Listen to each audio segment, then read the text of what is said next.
Tanah merupakan suatu aset yang bernilai sama ada dari perspektif politik, ekonomi dan sosial kerana nilaian tanah akan berubah berdasarkan kategori dan lokasi tanah tersebut.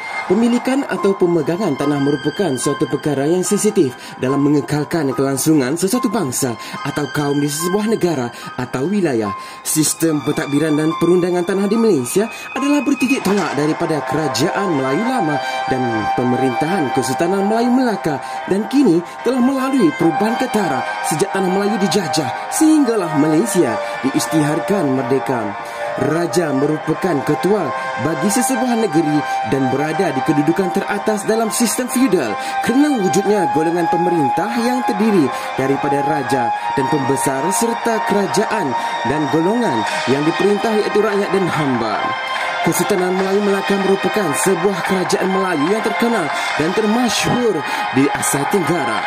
Kerajaan yang telah diasaskan oleh para mezuara ini merupakan seorang putera Sriwijaya yang berasal dari Palembang. Pemerintahan Kesultanan Melayu Melaka telah mencapai kegemilangan selama lebih satu abad sehinggalah apabila empayar ini tewas di tangan penjajah Portugis yang dipimpin oleh Alfonso de Albuquerque yang menyerang Melaka pada tahun 1511.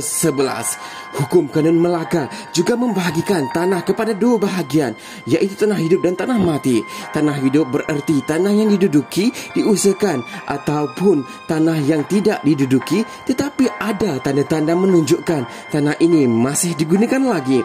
Bagaimanapun sekiranya tanah itu ditinggalkan, tidak diduduki dan tidak ada sebarang tanda untuk tanah itu digunakan, maka tanah itu dikenali sebagai tanah mati.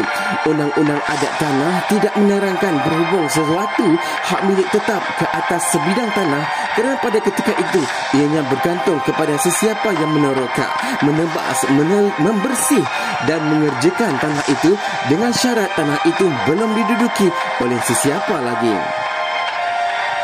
Pada zaman Kerajaan Melayu Lama yang bermula pada kurun ke-7 hingga zaman Kesultanan Melayu Melaka pada 1400 sehingga 1511, pegangan tanah adalah bersumberkan kepada undang-undang adat iaitu adat Temenggung dan adat Perpatih. Selain itu, undang-undang Islam juga turut digunakan melalui hukum kanun Melaka serta undang-undang yang menggabungkan adat Melayu dan Islam. Pada era penjajahan Inggeris 1824 di negeri Selat telah menggunakan sistem deeds yang melalui Land Ordinance Cap 113 1874. Negeri Melayu Bersekutu pula menggunakan sistem Torrens melalui FMS Land Code 1928, dan pada tahun 1903 negeri Melayu Tidak Bersekutu pula telah menggunakan enactment tanah. Dan setelah termeterainya Perjanjian 1948, Persekutuan Tanah Melayu mengambil kira pandangan Suruhanjaya Pakar Sir Louis Chick berkata bahawa perlunya menyeragamkan 7 undang-undang tanah yang berdasarkan kepada FMS Land Code 1928, dan akhirnya pada 18 September 1965 Kanun Tanah Negara telah dikanunkan dan pemakaian Kanun Tanah Negara ini telah dikuatkuasa pada 1 Januari 1966. Buat seluruh rakyat Malaysia, selamat menyambut Hari Tanah Negara.